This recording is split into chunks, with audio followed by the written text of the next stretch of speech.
Escalada de tensão no Oriente Médio. Sobe para 700 o número de mortos em bombardeios israelenses no Líbano. E mais de 90 mil pessoas fugiram do país. E você vai ver ainda.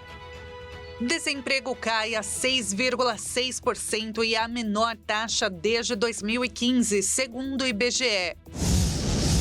E ainda, pagamento do auxílio-doença é suspenso para mais de 120 mil pessoas. Essas e outras notícias você confere a partir de agora. Olá, bom dia para você. Seja muito bem-vindo ao Redação Hit, edição manhã. Agora são 11 horas e 36 minutos. Nós estamos ao vivo e chegamos com as principais notícias. Hoje é sexta-feira, 27 de setembro. Os bombardeios israelenses no Líbano mataram 92 pessoas e feriram outras 153 nesta quinta-feira, segundo o Ministério da Saúde libanês. Mais de 700 pessoas foram mortas desde a última segunda-feira e 90 mil pessoas foram forçadas a fugir de suas casas no Líbano, segundo a ONU. Entre elas, mais de 31 mil entraram na Síria. Pelo quarto dia consecutivo, o exército de Israel fez uma série de bombardeios contra redutos do Hezbollah no Líbano, enquanto o grupo, apoiado pelo Irã, disparou mais uma vez projéteis contra complexos militares israelenses. Israel prometeu que continuará lutando contra o movimento islamista Hezbollah no Líbano até a vitória e rejeitou um pedido conjunto de um cessar-fogo de 21 dias feito por Estados Unidos, União Europeia e vários países árabes. Segundo o Ministério da Saúde libanês, esses ataques mataram 92 pessoas, outras 153 ficaram feridas. Diante da escalada que ameaça arrastar toda a região para a guerra, Estados Unidos, França e outros aliados, incluindo os países árabes, fizeram um apelo conjunto a um cessar-fogo de 21 dias, a fim de dar uma chance à diplomacia, diz um comunicado divulgado pela Casa Branca.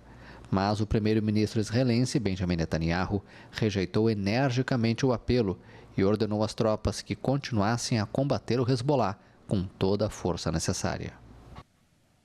E agora a notícia nacional: o desemprego recuou em agosto e atingiu o menor índice nos últimos 12 anos. Segundo o IBGE, a população desempregada no país chegou ao menor contingente desde janeiro de 2015. A taxa de desemprego do país atingiu 6,6% no trimestre finalizado em agosto.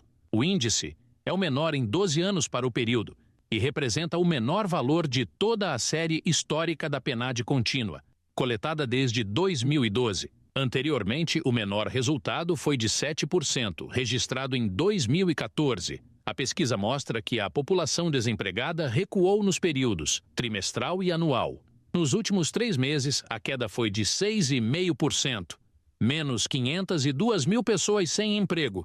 Já no ano, o recuo foi de 13,4%, representando 1.100.000 desocupados. Esse é o menor contingente desde o trimestre encerrado em janeiro de 2015. A população empregada também bateu recorde na série histórica, crescendo mais de 1.200.000 de pessoas no trimestre e quase 3 milhões de pessoas no ano. O nível de ocupação, ou seja, o percentual de pessoas ocupadas na população em idade para trabalhar, foi de 58,1%. Esse foi o maior nível de ocupação para um trimestre encerrado em agosto desde 2013. O rendimento real de todos os trabalhos ficou estável no trimestre, em cerca de R$ 3.200 e cresceu 5% no ano. E o número de empregados com carteira de trabalho no setor privado chegou a 38.600.000, mais um recorde com alta de mais ou 317.000 pessoas no trimestre e de mais de 1.400.000 no ano. E segundo dados do CAGED, ainda em agosto, a abertura de vagas formais de emprego no Brasil acelerou para 232 mil. A fila foi puxada com folga pelo setor de serviços, com 118 mil postos, seguido por indústria, com 51 mil e comércio, com 47 mil. E olha só, a plataforma X, o antigo Twitter, atendeu a todas as exigências do Supremo Tribunal Federal e pediu o desbloqueio da plataforma no Brasil.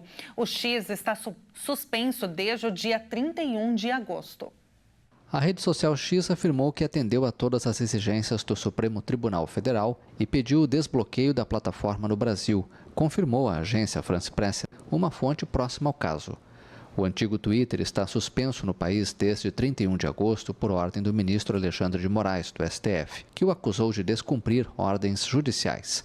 A empresa, de propriedade de Elon Musk, apresentou novos documentos solicitados pelo ministro e afirma já ter cumprido todas as exigências da justiça brasileira, segundo a fonte, que pediu anonimato. Ao garantir que cumpriu o que lhe foi ordenado, a rede pede seu restabelecimento no Brasil. Até a suspensão, a plataforma contava com 22 milhões de usuários. O X nomeou um representante legal no Brasil, mas em um documento legal divulgado no sábado, Moraes considerava que o requisito para restabelecer o serviço não havia sido devidamente cumprido e deu um prazo de 5 dias para a apresentação de novos documentos. O ministro também ordenou que o X pagasse uma multa de pelo menos 5 milhões de reais diários por ter violado a suspensão na semana passada. Na quarta-feira, dia 18, a rede social voltou a estar amplamente acessível no país graças a uma manobra técnica que permitiu contornar o bloqueio. Mas no dia seguinte parou de funcionar novamente, após acatar uma ordem judicial. E a frente fria amenizou as temperaturas no centro-sul do país e avançou para o centro-oeste e para o sudeste. Mas a expectativa é que o alívio dure pouco, viu? E que volte a esquentar já a partir de domingo. Apesar de baixar um pouco as temperaturas máximas, que seguiram elevadas durante a semana por conta da 7ª onda de calor no ano, o alívio vai ser rápido, segundo meteorologistas. Por já estarmos na primavera, o aquecimento da atmosfera tende a ser bem mais rápido, o que encurta a duração das massas de ar frio. De acordo com o Instituto Nacional de Meteorologia, a faixa que se estende do leste de Santa Catarina chega até Rondônia, passando pelo leste do Paraná, sudoeste de São Paulo, Mato Grosso do Sul e Mato Grosso deve ter até 50 milímetros de chuva por dia e ventos intensos de até 60 quilômetros por hora. No leste do Rio Grande do Sul, oeste de Santa Catarina, Paraná e do Mato Grosso do Sul, os temporais seguem intensos. Nessas regiões, os acumulados podem chegar a 100 milímetros por dia e os ventos a 100 quilômetros por hora. O Rio Grande do Sul já vinha sofrendo com temporais nesta semana. Algumas cidades, principalmente do sul do estado, registraram volumes acima da média para o mês. Com a onda de calor, com recordes de calor em algumas capitais, a frente fria vai conseguir somente amenizar um pouco as altas temperaturas. Em São Paulo, por exemplo, onde a máxima superou os 36 graus nesta semana, os termômetros não chegam à casa dos 30 graus entre essa sexta e o sábado. Apesar do calor previsto para o início da estação, a previsão é de volta das chuvas regulares ao longo da primavera. Já em outubro, a chuva deve voltar a ser mais constante na faixa entre Paraná e São Paulo, passando pelo sul de Goiás e se estendendo até boa parte do Amazonas e o Acre. E os temporais que atingem o Rio Grande do Sul desde o último fim de semana têm causado diversos transtornos no estado.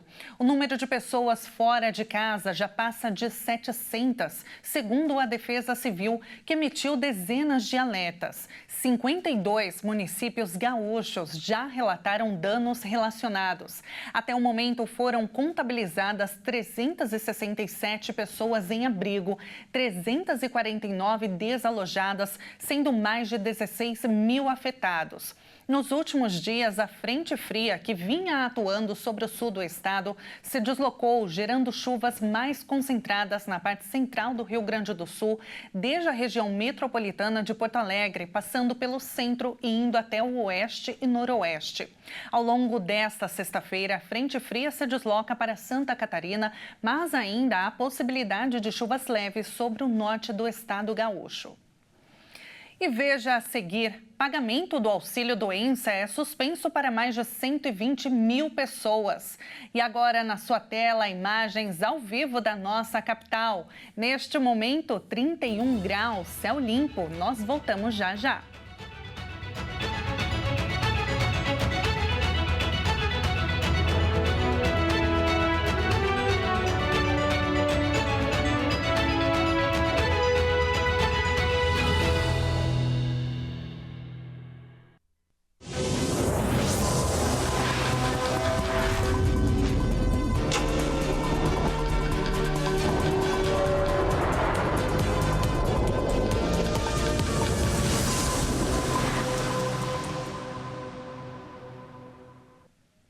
O Redação Hit está de volta e agora pelo horário de Brasília, 11h47.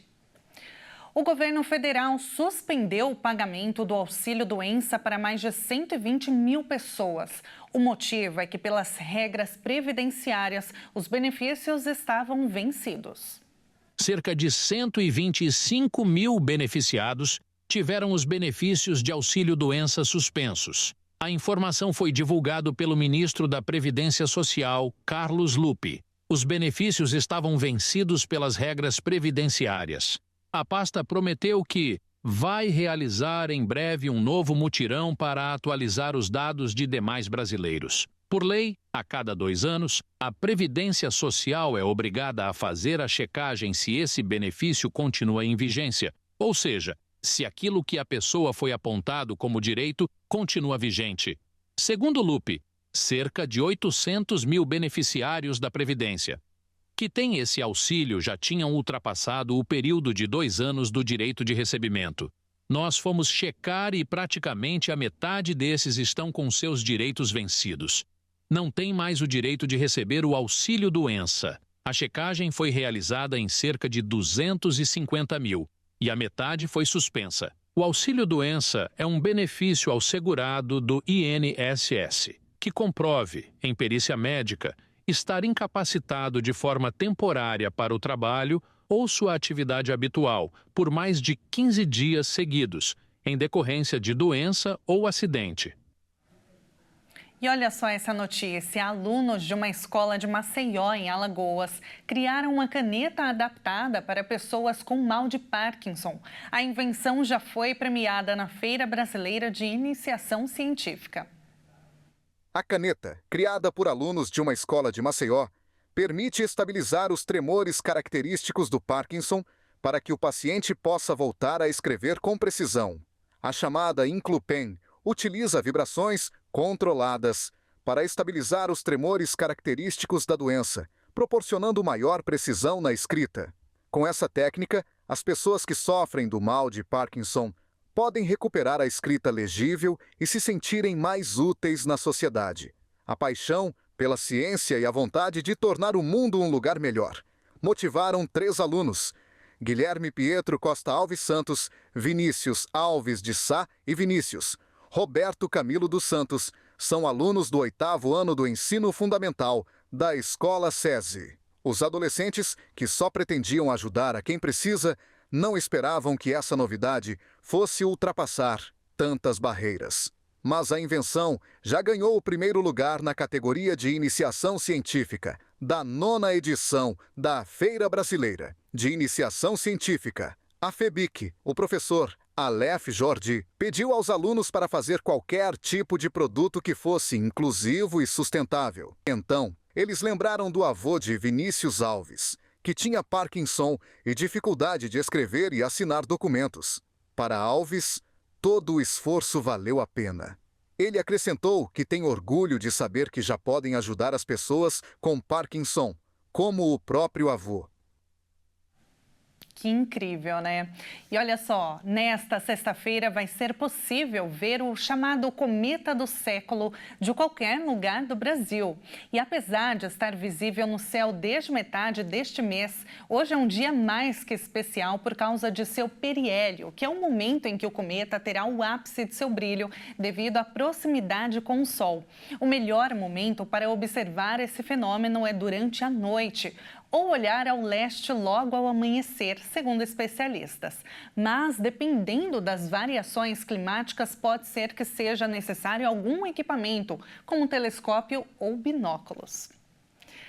E que tal agora nós conhecermos um pouquinho da cidade de Nova York? Antes que pensem na Times Square ou Manhattan, numa cidade de Nova York, aliás, viu? Eu já aviso que nós vamos conhecer uma cidade bem pequenininha chamada Corning. Vem comigo. Uma cidade, referência na fabricação de vidro, Corning já chegou até a ser nomeada como a melhor cidade pequena da América. São cerca de 10 mil habitantes em 8 quilômetros quadrados por lá. E as maiores atrações para visitantes são as estátuas espalhadas pela cidade, que apresentam a história e a popularidade como produtora de arte em vidraçaria, além, é claro, do renomado Museu do Vidro de Corning, que é um dos locais mais visitados do estado de Nova York. Muito bonito. E claro que a gente vai agora com uma câmera ao vivo dessa pequenininha cidade em Nova York. Saindo dos estúdios HIT, vamos então para os Estados Unidos, ter uma visão do distrito de Gaffer, na região central da cidade, onde nós podemos ser recebidos com uma bela torre de relógio e um prédio magnífico, que é responsável pela gestão de energia da cidade. Por lá agora são 10 horas e 53 minutos, 1 hora de diferença para nós aqui no Brasil. E como a cidade ela é bem pequena, chega a ser difícil ver muito movimento pelas ruas, viu? Hora ou outra passa algum carro ou alguma pessoa, mas realmente é essa tranquilidade que vocês estão vendo na imagem. É um município muito calmo, com natureza e paisagens muito lindas. E é claro que não à toa ela foi eleita uma das melhores cidades pequenas da América. E com essas imagens encerramos esta edição. Muito obrigada pela sua companhia. Uma excelente sexta-feira para você e um ótimo final de semana. Até mais.